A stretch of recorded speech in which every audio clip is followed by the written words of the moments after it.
আকাশবাণী কলকাতা স্থানীয় সংবাদ পড়ছি সুদীপ বসু। প্রথমে বিশেষ বিশেষ খবর। চলতি বছরের প্রথম 2 মাসে দেশের বিভিন্ন সংস্থার তৈরি প্রায় 300 ওষুধ কেন্দ্রীয় ড্রাগ কন্ট্রোলের গুণমান পরীক্ষায় উত্তীর্ণ হতে না পারায় উদ্বিগ্ন রোগী থেকে চিকিৎসক মহল। যাদবপুর বিশ্ববিদ্যালয়ে শিক্ষামন্ত্রী হেনস্থা ও পরবর্তী ঘটনা নিয়ে রাজ্য সরকারের রিপোর্ট তলব কলকাতা হাইকোর্টের। মালদার চামাগ্রাম উচ্চ বিদ্যালয়ে আজ উচ্চ মাধ্যমিক পরীক্ষা শুরুর আগে তল্লাশির সময় কয়েকজন পরীক্ষক নিগৃহীত হওয়ার ঘটনায় উচ্চ মাধ্যমিক শিক্ষা সংসদ রিপোর্ট তলব করেছে। মুখ্যমন্ত্রী মমতা ব্যানার্জি এই মাসের লন্ডন সফরে যাচ্ছেন। অক্সফোর্ড বিশ্ববিদ্যালয়ে ভাষণ দেবেন তিনি। আন্তর্জাতিক নারী দিবসের প্রাক্কালে কন্যাশ্রী প্রকল্পের সুবিধা দ্রুত ও নির্ভুলভাবে ছাত্রীদের কাছে পৌঁছে দিতে আধুনিক প্রযুক্তি ব্যবহারের সিদ্ধান্ত রাজ্য সরকারের। এএফসি চ্যালেঞ্জ লিগের কোয়ার্টার ফাইনালের প্রথম পর্বের ম্যাচে ইস্টবেঙ্গল আজ তুর্কমেনিস্তানের এফসি আরকাদাগের মুখোমুখি হয়েছে। আসছি বিস্তারিত সংবাদে। চলতি বছরের প্রথম 2 মাসে দেশের বিভিন্ন সংস্থার তৈরি প্রায় 300 ওষুধ কেন্দ্রীয় ড্রাগ কন্ট্রোলের গুণমান পরীক্ষায় ব্যর্থ হয়েছে। এর মধ্যে রাজ্যের একাধিক সংস্থার ওষুধ রয়েছে। বাজার থেকে এইসব ওষুধের নমুনা নিয়ে পরীক্ষা চালায় কেন্দ্রীয় ওষুধ নিয়ন্ত্রক সংস্থা। পরীক্ষার পর সেগুলিকে not for standard quality drugs ঘোষণা করা হয়েছে। অনুত্তীর্ণ ওষুধের তালিকায় নামী সংস্থার বহুল প্রচলিত ব্র্যান্ডের একাধিক ওষুধ রয়েছে বলে রিপোর্টে প্রকাশ করা হয়েছে। ফলে চিকিৎসক সমাজের পাশাপাশি সাধারণ মানুষের মধ্যেও উদ্বেগ ছড়িয়েছে। একটি প্রতিবেদন। বাজারে জাল ওষুধের রমরমা নিয়ে জল্পনা কল্পনার মধ্যেই সেন্ট্রাল ড্রাগ স্ট্যান্ডার্ড কন্ট্রোল অর্গানাইজেশনের ওষুধ পরীক্ষার সাম্প্রতিক রিপোর্ট নতুন করে উদ্বেগ তৈরি করেছে। বিভিন্ন কারণে ড্রাগ কন্ট্রোলের ছাড়পত্র পায়নি নামি দামি ব্র্যান্ডের একাধিক ঔষধ। এর মধ্যে কাপ সিরাপ, সাধারণ স্যালাইন থেকে শুরু করে পক্সের টিকা, বিভিন্ন অ্যান্টিবায়োটিক ওষুধই রয়েছে। বেশিরভাগ ক্ষেত্রে দেখা গেছে প্যাকেটের গায়ে ছাপানো দাবি অনুযায়ী ভেতরের ওষুধ মেলেনি। কোনো ট্যাবলেট খাওয়ার পর শরীরে গিয়ে দ্রবীভূত হচ্ছে না। কোনোটায় যে পরিমাণ ওষুধ আছে বলে দাবি করা হচ্ছে তার মাত্রা কম থাকছে। কোনো ওষুধে অপ্রয়োজনীয় দূষিত পদার্থের সন্ধান মিলেছে। এই ওষুধগুলি সম্পর্কে সতর্কতা জারি করেছে কেন্দ্রীয় ড্রাগ কন্ট্রোল। অভিরূপ ভট্টাচার্য, আকাশবাণী সংবাদ, কলকাতা। যাদবপুর বিশ্ববিদ্যালয়ে রাজ্যের শিক্ষামন্ত্রী ব্রাত্য বসুকে হেনস্থার ঘটনায় পুলিশের গোয়েন্দা ব্যর্থতা ছিল বলে পর্যবেক্ষণ কলকাতা হাইকোর্টের।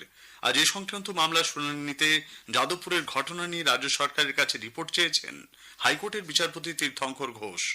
গত শনিবার যাদবপুর বিশ্ববিদ্যালয়ে গোলমালের পর পুলিশের বিরুদ্ধে অভিযোগ করে হাইকোর্টের দ্বারস্থ হয়েছিল ছাত্র সংগঠনের একাংশ।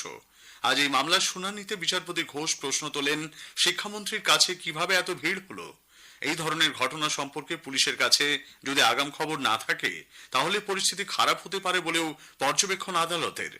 রাজ্য সরকারের পাশাপাশি মামলাকারীদেরকেও হলফনামা জমা দেওয়ার নির্দেশ দিয়েছে হাইকোর্ট। আগামী 12 তারিখ মামলার পরবর্তী শুনানি হতে পারে।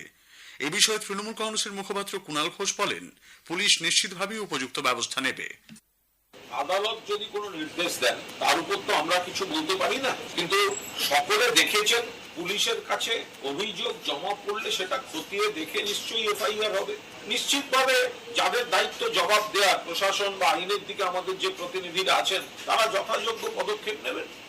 এদিকে যাদবপুর বিশ্ববিদ্যালয়ের উপাচার্য ভাস্কর গুপ্ত হঠাৎই আজ অসুস্থ হয়ে পড়েছেন। উচ্চ রক্তচাপজনিত সমস্যার কারণে তাকে বাইপাসের ধারে একটি বেসরকারি হাসপাতালে ভর্তি করা হয়েছে। আজ তাকে ওই হাসপাতালে দেখতে যান রাজ্যের শিক্ষামন্ত্রী ব্রাত্য বসু। তার শারীরিক অবস্থা স্থিতিশীল বলে জানা গেছে। উপাচার্যের দ্রুত আরোগ্য কামনা করে এসএফআই তার বদলে যাদবপুরের সহ উপাচার্য, রেজিস্ট্রারের মতো কোনো উচ্চপদস্থ কর্তৃপক্ষের সঙ্গে সদর্থক আলোচনা শুরু করার দাবি জানিয়েছে। অন্যদিকে শিক্ষা প্রাঙ্গণে শান্তি ফেরানোর দাবিতে অধ্যাপক সংগঠনের পক্ষ থেকে মিছিল বের করা হয়েছে। একই সঙ্গে ক্যাম্পাসের মধ্যে ধর্নায় বসেছেন পড়ুয়ারা। কংগ্রেস নেতা অধীর রঞ্জন চৌধুরী বলেছেন, যাদবপুর বিশ্ববিদ্যালয়ে যেভাবে শিক্ষামন্ত্রীর গাড়ি চালিয়ে ছাত্রকে আহত করা হলো, রাজ্যের শিক্ষা ব্যবস্থায় তা কলঙ্ক হয়ে থাকবে। একটা ছেলেকে তার বিরুদ্ধে যত রকমের কেস দেওয়া দিয়ে দিয়েছে, তার মধ্যে গরু মেরে জুতোদান করার নামে একটা ফোন কল করা হয়েছে তার বাড়িতে। ব্রাত্য বসু সম্পর্কে আমার উচ্চ ধারণা, তৃণমূল দলের যে কটা ভদ্রলোক আছে তার মধ্যে ব্রাত্য বসু একজন। হয়তো তার বিবেকের দংশন হয়েছে, তাই তিনি ফোন করেছেন। যাদবপুরের ঘটনার প্রতিবাদে সিপিআইএম এর পক্ষ থেকে হাওড়া ময়দানে মানববন্ধন করা হয়। শিক্ষামন্ত্রীর পদত্যাগ এবং তার বিরুদ্ধে আইনানুগ পদক্ষেপ, কলেজ বিশ্ববিদ্যালয়গুলিতে নির্বাচনের মতো দাবি তোলা হয়েছে।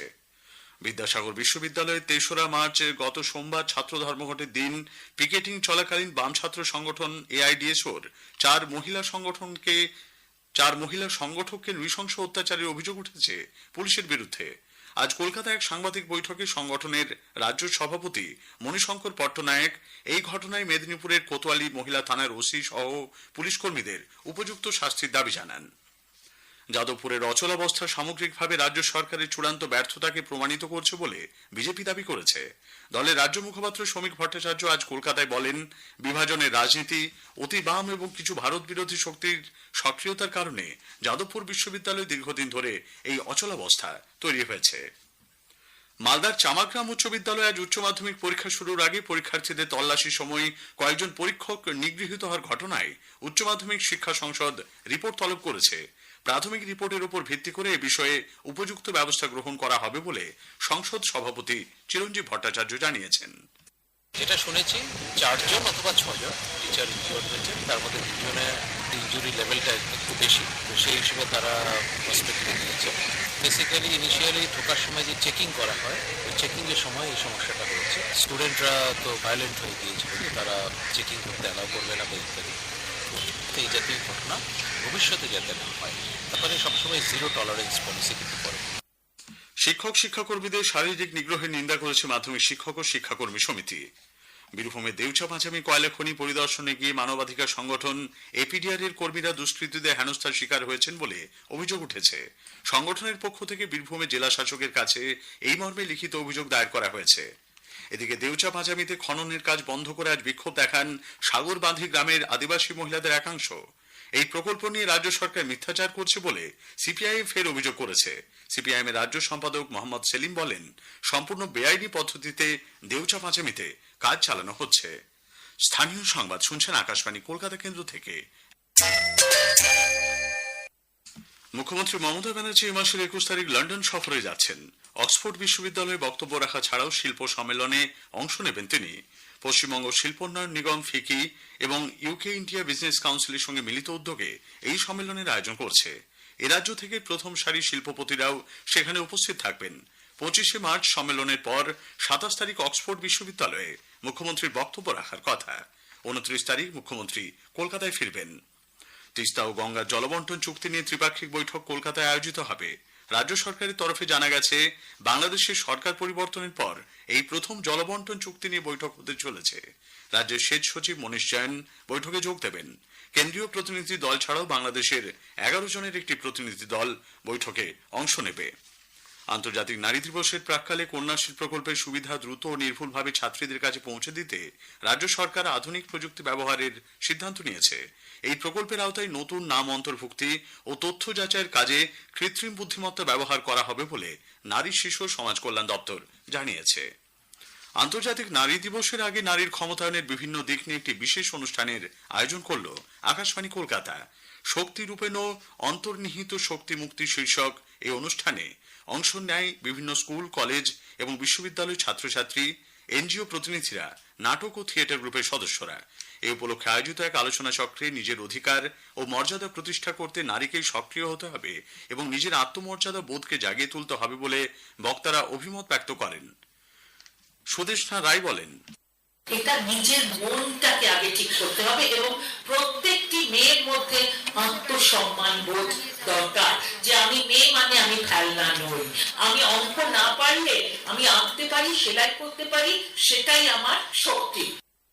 অন্যদের সঙ্গে আলোচনায় অংশ নেন পদ্মশ্রী প্রীতিকণা গোস্বামী, অধ্যাপক সবুজ কলি সেন, নৃত্যশিল্পী অলকানন্দা রায়। আলোচনা শেষে প্রশ্নোত্তর প্রতিযোগিতায় অংশ নেন উপস্থিত সকলেই। আকাশবাণী কলকাতার ডেপুটি ডিরেক্টর প্রোগ্রাম ডক্টর মৌসুমী চট্টোপাধ্যায় বলেন, মহিলাদের ক্ষমতায়ন শুধু বাধা ভাঙার বিষয় নয়, এটি সুযোগ তৈরি, নিরাপত্তা নিশ্চিত করার বিষয়। ইস্টবেঙ্গল আজ এএফসি চ্যালেঞ্জ লিগের কোয়ার্টার ফাইনালের প্রথম পর্বের ম্যাচে তুর্কমেনিস্তানের এফসি আরকাদাগের মুখোমুখি হয়েছে। শেষ খবর পাওয়া পর্যন্ত ইস্টবেঙ্গল 1-0 গোলে পিছিয়ে। শেষ করার আগে স্থানীয় সংবাদের বিশেষ কিছু অংশ আরো একবার। চলতি বছরের প্রথম 2 মাসে দেশের বিভিন্ন সংস্থার তৈরি প্রায় 300 ওষুধ কেন্দ্রীয় ড্রাগ কন্ট্রোলের গুণমান পরীক্ষায় উত্তীর্ণ হতে না পারায় উদ্বিগ্ন রোগী দেখে চিকিৎসক মহল। যাদবপুর বিশ্ববিদ্যালয়ের ঘটনায় রিপোর্ট তলব করেছে কলকাতা হাইকোর্ট। স্থানীয় সংবাদ শেষ হলো।